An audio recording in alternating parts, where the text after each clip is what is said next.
What is up, guys, and welcome back to the channel, guys. We here with another recommendation back in Portugal with how does Portugal influence the rest of the world. I know I checked one out about Sweden and maybe Denmark. I don't know. I know Sweden had a video from this channel, but we here with Portugal. So finna see the influence. Y'all hit that subscribe button. I appreciate you guys for all the recommendations that you send. Hey, keep them coming. Keep them coming. Got these videos coming, but let's jump into it. Everyday lives are influenced by ideas and products that come from all corners of the world. On this channel, I research and share not only where a country is, its history and government, but also the people, products, and ideas that they've had to help shape the lives of people around the world. Today we learn about Portugal, a country and culture that often doesn't get the credit it deserves when it comes to its impact on the world. Its contributions are often associated with other places. Keep watching to learn about this amazing country and all it has given to the global community. What did you find interesting about Portugal and what did I miss? Did I say everything correctly? Please share your thoughts in the comments below. If you want to learn more about our global community, don't forget to subscribe.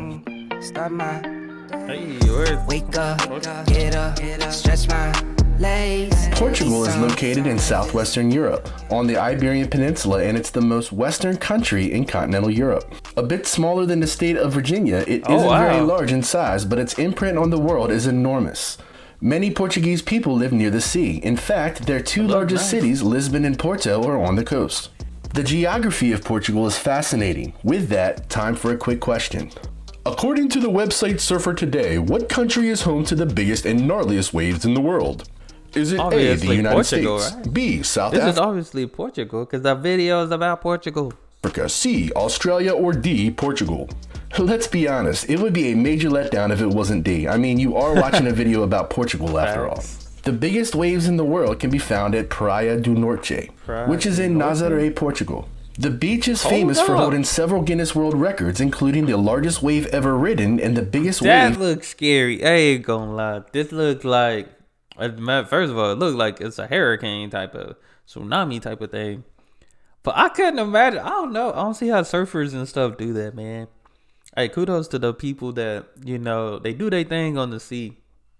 I'm a straight ankle deep type of guy. I'm being honest. I'm ankle deep. Because there might be a shark in there. Famous for holding several Guinness World Records, including the largest wave ever ridden and the biggest wave ever surfed by a woman. The enormous waves of Nazaré were first ridden by local bodyboarders and a few international athletes, but it has become a mecca for big wave surfers around the world. According to Surfer Today, the highly disputed giants of Praia do Norte are a result of the combination of four variables: swell refraction, rapid depth reduction of the seafloor, converging waves produced by an underwater canyon in a local water channel. Oh, that's interesting.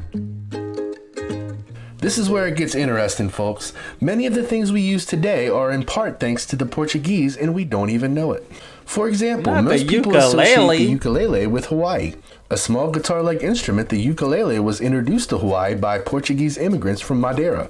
What does it sound like? You can hear the ukulele. I ain't gonna lie, I thought it was from Hawaii too. That's surprising. In the background right now, if you is. listen close enough. But let me turn it up a moment. Developed in the 1880s, the ukulele is based on several small guitar-like instruments from Portugal. Today, the ukulele can be heard in music all over the world. While the English and Scottish argue over who invented marmalade, a preservative made from the juice and peel of the citrus fruits boiled with sugar and water, Paddington Bear's favorite food was most likely created in Portugal. The word marmalade is borrowed from the Portuguese marmalada, and the first mention of it was in 1524 when King Henry VIII received a box with marmalade in it. Where did the stuff in the box come from? You guessed it, Portugal. So marmalade is like, what does it look like, jelly or jam? Is that butter? No toast? Stuff in the box come from? You guessed it, Portugal. Other Portuguese innovations include the prepaid phone card created by TMN, the mobile phone operator of Portugal Telecom, in September of 1995. The Portuguese also invented the caravel, a small but highly maneuverable sailing ship that allowed for world exploration during the Age of Discovery, which is a perfect segue to... Where do I begin? I see the hate, they don't wanna see me win. The Age Age of Discovery, a period of world exploration that allowed for the creation of our global community, lasted from the 15th until the 17th century and began in Portugal under the patronage of Prince Henry the Navigator. After attacking and taking the Moroccan town of Ceuta in 1415, Prince Henry realized the opportunities the area offered due to it being at the end of the Saharan trade route. His desire to explore the route and to take advantage of the many resources Africa had to offer motivated him to lead the way in creating technology, a better understanding of geography, map making, and navigation that would help Europeans explore farther than they ever had before. Prince Henry the Navigator was especially fascinated with the legend of Prester John, an African Christian king whose kingdom was reportedly filled with gold. We will take a look at the voyages of famous Portuguese explorers later in the video.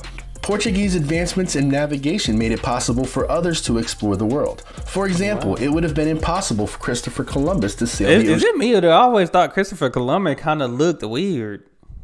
Like, he looked like he take things. Blue in 1492, without technology created by the Portuguese. Columbus even trained in Portugal for several years before sailing across the Atlantic Ocean. Unfortunately, Prince Henry the Navigator's influence wasn't all positive. While he spearheaded the Age of Discovery, he is also credited with founding one of the great evils in the history of the world, the Atlantic slave trade. His expeditions to Africa led to two of his explorers, Nuno Tristão and Então Gonçalves, to capture several Africans. One of the captured men was a chief who was able to return to Africa with the promise that he would provide the Portuguese with more Africans. Within a few years, Portugal was deeply involved in the enslaved people trade. On a positive note, Portugal was one of the how enslaving people is exploration or not. First countries to ban all forms of slavery in 1761, though many of their colonies still participated in slavery for another 100 years. Jesus. Due to the urging of Pope Alexander VI, Portugal and Spain signed the Treaty of Tortoises in 1494.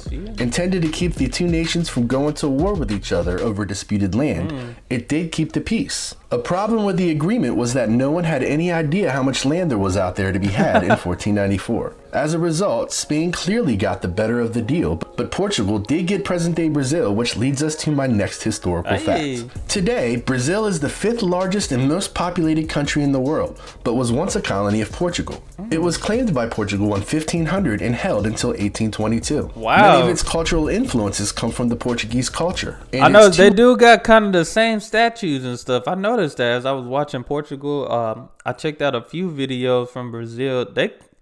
It is similar. 1822. Many of its cultural influences come from the Portuguese culture, and its 211 million people, along with other countries that were once colonies of Portugal, made Portuguese the 6th most spoken first language of people worldwide. You might be wondering why Portugal is not nearly as powerful as it was during the Age of Discovery. One of the main reasons is the Lisbon earthquake in 1755 that killed 30 to 50,000 people in Lisbon alone and created a tsunami that further devastated the area. That catastrophe, combined with other things such as the loss of Brazil as a colony, weakened them. Wow. The longest alliance in the world today is the alliance between Portugal and the United Kingdom, signed in 1373. Famous. Hey, Cristiano. Ferdinand Magellan has been credited to be the first to circumnavigate the globe, but he actually died during a battle in the Philippines, who were apparently not impressed with his exploits on the water. His crew, led by Juan Elcano, finished the trip. Magellan had previously reached the Southeast Asia area from the opposite direction, so despite his fatal setback in the Philippines, he is technically the first to travel around the globe. Magellan is also credited with naming the Pacific Ocean, the largest body of water in the world. He called it Pacifico due to the calmness of the water at the time. I'm assuming he didn't see this gem filmed in the Pacific. In 1488, Portuguese explorer Bartolomeu Mugias became the first European explorer to round the Cape of Good Hope on the southern tip of Africa, opening the way for a sea route from Europe to Asia. With the food supply getting dire, Gias's crew was not feeling Pacifico and demanded that they return to Portugal. Despite his achievement, the king never put him in a position of authority again. Gias did act as an advisor to Vasco da Gama, who did make it to Goa, India in 1498, making him the first European to travel to India by sea, proving that it could be done and providing a much quicker route to trade for Asian spices. Another notable explorer was Pedro Alvarez Cabral, the first European to land in Brazil. Let's talk about present-day Portuguese people. Portuguese football player Cristiano Ronaldo is one of the most famous athletes in the world. Born and raised on the Portuguese autonomous region of Madeira, Ronaldo has played for Manchester United, Real Madrid, and Juventus, that's a good kick. 3 of the most famous teams in the world, and is widely considered to be one of the best 2 players currently in the world, and one of the greatest of all time. Ronaldo has won 5 Ballon d'Or awards and 4 European Golden Shoes, both of which are records. Hey, if all else fails Portugal, you can just throw Ronaldo out there. Say we got Ronaldo, and you'll still be in a conversation. This is huge. People don't realize, man. This guy. Hey, I like both of them. Messi and Ronaldo. More on the. I lean more towards the Messi side, but I do like Ronaldo. He's good. My son loves him. My guy Dream Team Neil loves him. So, Portugal, you always got Ronaldo. So. You can't get left out the conversation when it comes to something great. For a European player. He has won 31 major trophies in his career, including 7 league titles, 5 UEFA Champions Leagues, 1 UEFA European Championship, and 1 UEFA Nations League title. On top of his success and over $1 billion made in his career, the ladies tell me that he is easy on the eyes. That's funny. The Portuguese rely heavily on fishing the Atlantic Ocean for food. Their national dish is bacalhau, which is dried and salted cod. That looked like it had some bugs in there. Maybe it's dried beans or raisins.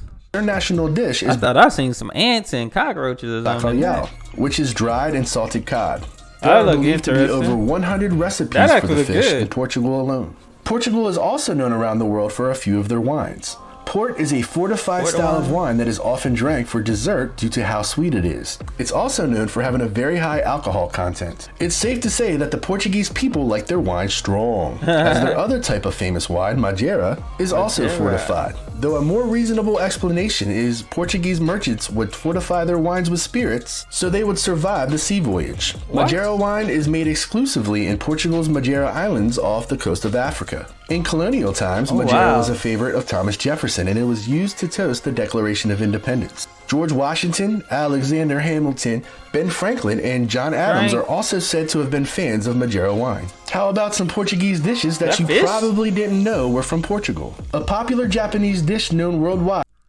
Wow. That looked very interesting. What is that around that shrimp? Spaghetti?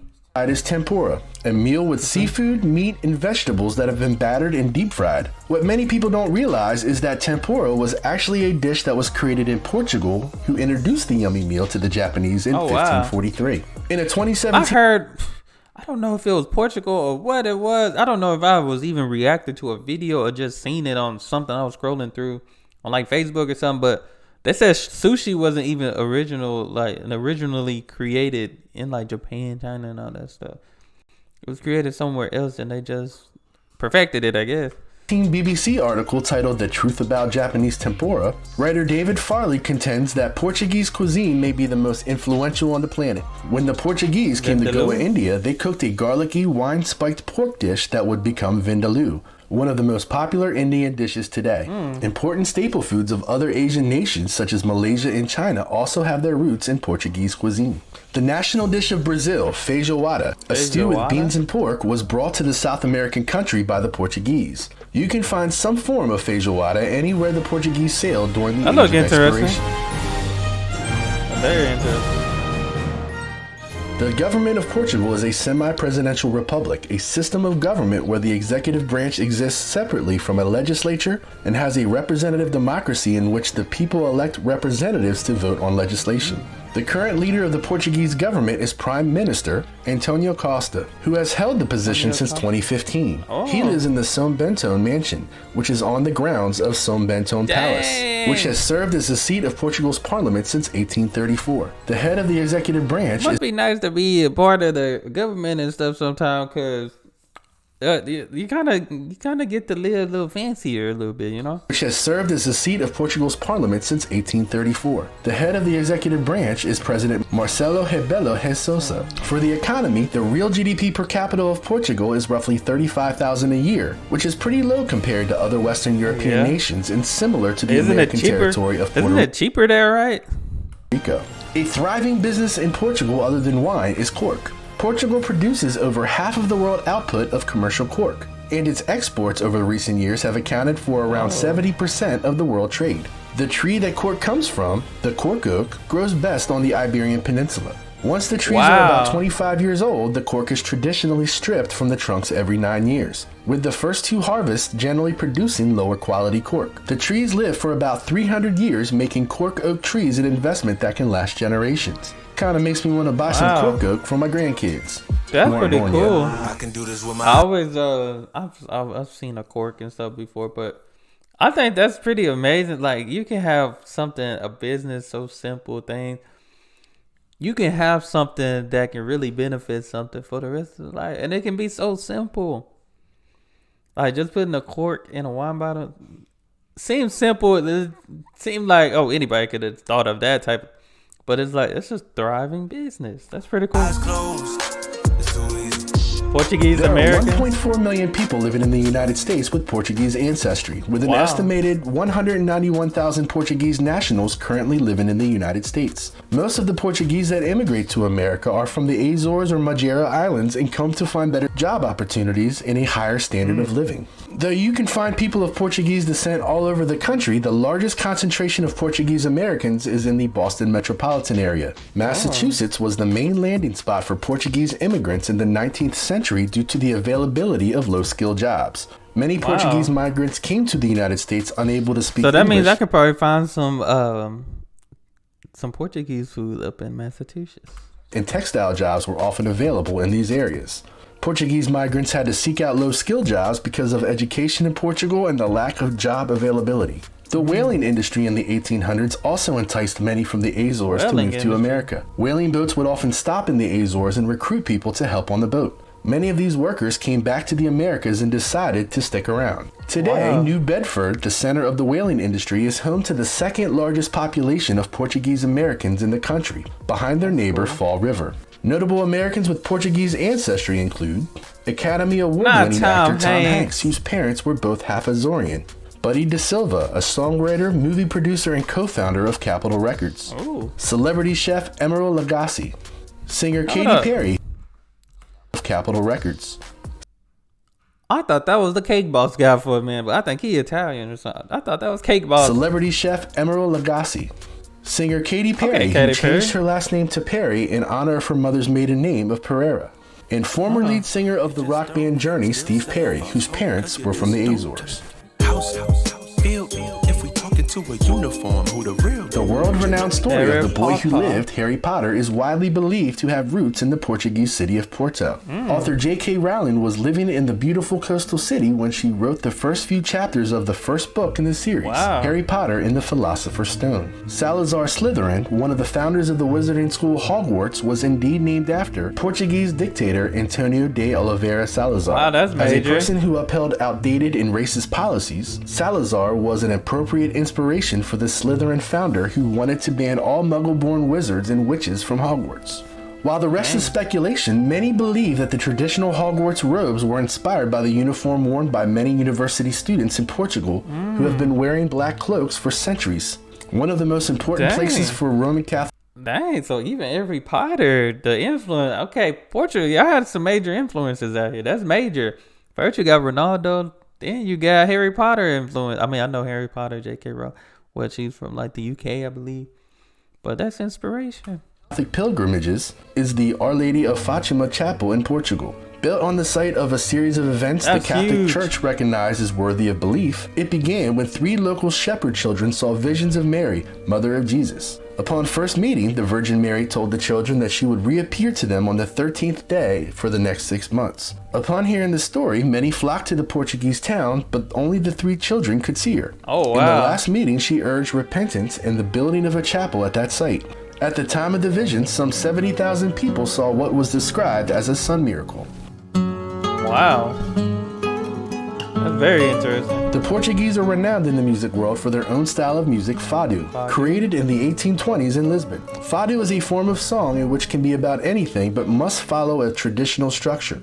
It often has mournful tunes and lyrics, often about the sea or the life of the poor. The rest of the world became more aware of Fado because of the beautiful voice of Amália Rodrigues, who traveled around the world throughout her career. Despite her passing away in 1999, Amália remains the best-selling Portuguese artist in history. Wow. A feeling in the Portuguese and Brazilian culture that the English language doesn't quite have a word for is saudade. Saudade is a vague and constant desire for something that does not and probably cannot exist. Not an active discontent or a poignant sadness, but an indolent, dreaming wistfulness. It is said to be a characteristic of the Portuguese or the Brazilian temperament, but I will say I may be feeling saudade from my life before trying to pronounce it if I said it wrong. Every country is a piece of the puzzle in better understanding our global community. Portugal, with its culinary importance and spearheading of the Age of Discovery, is an enormous piece. Okay, what did you learn about Portugal, and what did I miss or mispronounce? Please leave your thoughts. This was major. I like this. I really like this. Definitely glad I can learn a little bit more about Portugal. This video, like I said, I love global communities breakdown because I did do the Sweden. That might have been the only one now did Portugal, but hey, you can just see the influence that Portugals have, around the world. I think that's pretty cool.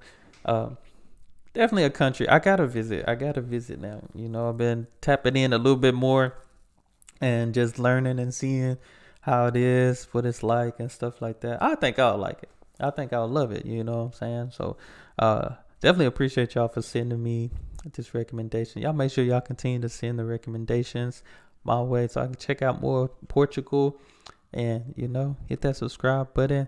And y'all be blessed, be the best, and be you. I'm out.